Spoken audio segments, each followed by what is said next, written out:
2025వ సంవత్సరం అక్టోబర్ నెల 10వ రాశి మకర రాశి.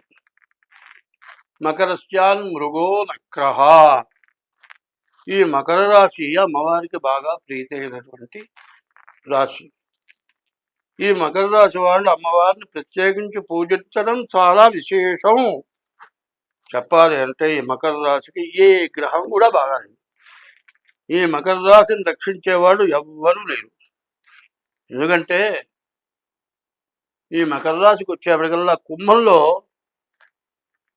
మరి చంద్రగ్రహణం, కుంభంలో శని కుంభం నుంచి మీనాన్ని శని ఉండటం, కుంభరాశిలో చంద్రగ్రహణం రావటం వీళ్ళ యొక్క దోషం మామూలు దోషం కాదు.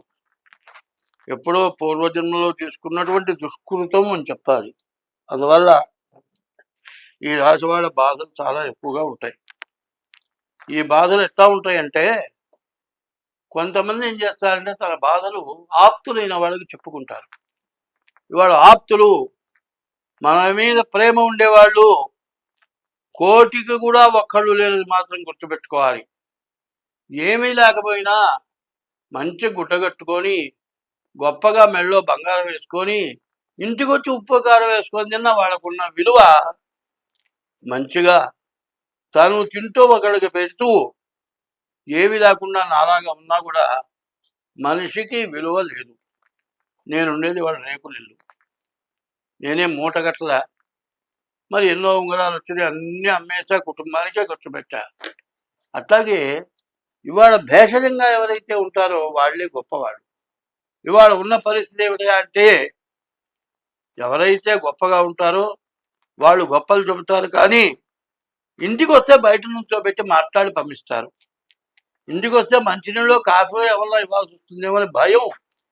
ఎవరికి ఏం పెట్టకూడదు, ఎవరికి ఏమి ఇవ్వకూడదు, మంచినీళ్ళు కూడా ఇవ్వకూడదు. అటువంటి మనస్తత్వాలు వాళ్ళు ఎక్కువైపోయినాయి. కాబట్టి సరిగ్గా ఇప్పుడు చెబుతోంది ఏంటంటే, ఎవరికైనా అంత పెట్టడం చాలా ముఖ్యం.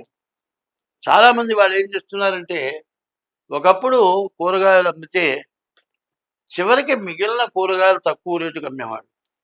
ఇంకా ఎవరు కొనేవాళ్ళు లేకపోతే ఊరికి నిన్న ఇచ్చేవాళ్ళు. ఇప్పుడు మాత్రం కుళ్ళ పెట్టైనా పారేస్తారు, కానీ ఒకరికి. పూలైనా అంతే. నాకు తెలిసిన చోట ఒక వ్యక్తి ఉన్నాడు, పూల మాల కడతాడు.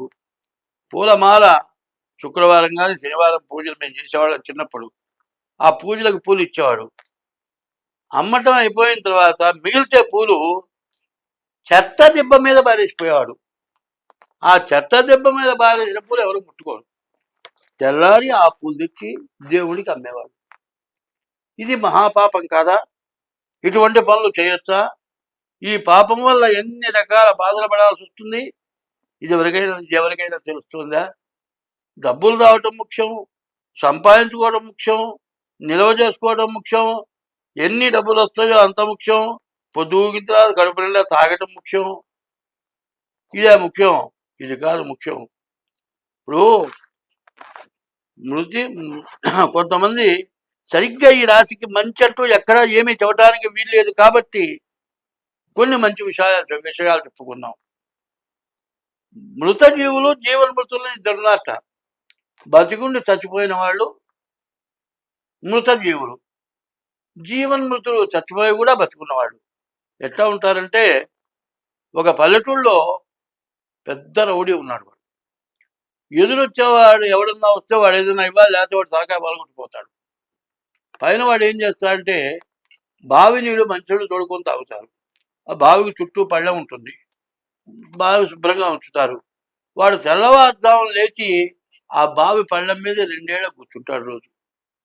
వాడిని ఏమీ అనలేక ఊళ్ళో బ్రాహ్మణుల దగ్గర నుంచి అన్ని కులాల వాళ్ళు 2 బకెట్లు పెట్టి తోడి ఆ నీళ్లు కొట్టి అదంతా కడుక్కొని మంచినీళ్ళు తెచ్చుకునేవాడు. బా, ఈ పాపం ఎప్పుడే పోతుందిరా అని ఏ రోజు అనుకుంటూ వచ్చేవాళ్ళు. సరే, చివరికి ఏమైందంటే వాడు చివరి దశకు వచ్చేసింది. వాడు బెదిరించో తన్నో డబ్బులు తీసుకోవాల్సిందే, కానీ సంపాదించే కష్టపడి రూపాయి సంపాదించలే.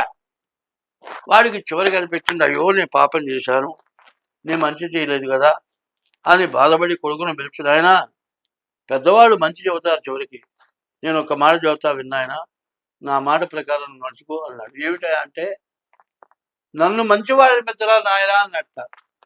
వాడు ఆలోచించాడు, మా నాన్న నేను ఎట్లా మంచివాడు అనిపించాలి, వాడిని మంచివాడు అనిపించాలంటే ఎట్లా, వీడు ఎంతో గొప్ప పనులు చేస్తే ఎంతో గొప్పవాడు అయితే, నాయన నువ్వు ఎవరబ్బాయరా, మీ నాన్న ఎవరురా అని అడుగుతారు.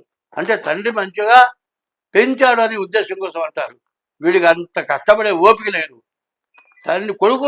తండ్రి బావి పళ్ళల్లో కూర్చుంటే వాడు బావిలోనే కూర్చున్నాడు. వాడు చచ్చినవాడే మంచివాడు రా, వీడు పరమ దుర్మార్గుడు.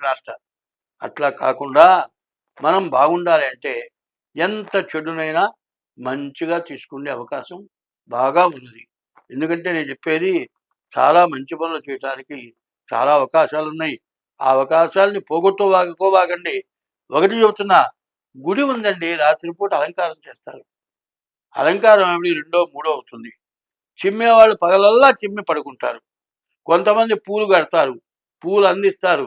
ఇంత చేసిన తర్వాత అలంకారం కాగానే వెళ్ళిపోయి పడుకోవటం కాదు. ఆ గుడి అంతా శుభ్రంగా చిమ్మండి, నీళ్లు పెట్టి కడగండి, శుభ్రంగా తుడవండి. మన ఇంటికంటే గుడి పదిలం చేయండి, మీకు మంచి ఫలితం వస్తుంది. కాబట్టి ఇట్లా ఉంటే మీకు అన్ని విధాలా బాగుంటుంది. స్వస్తి.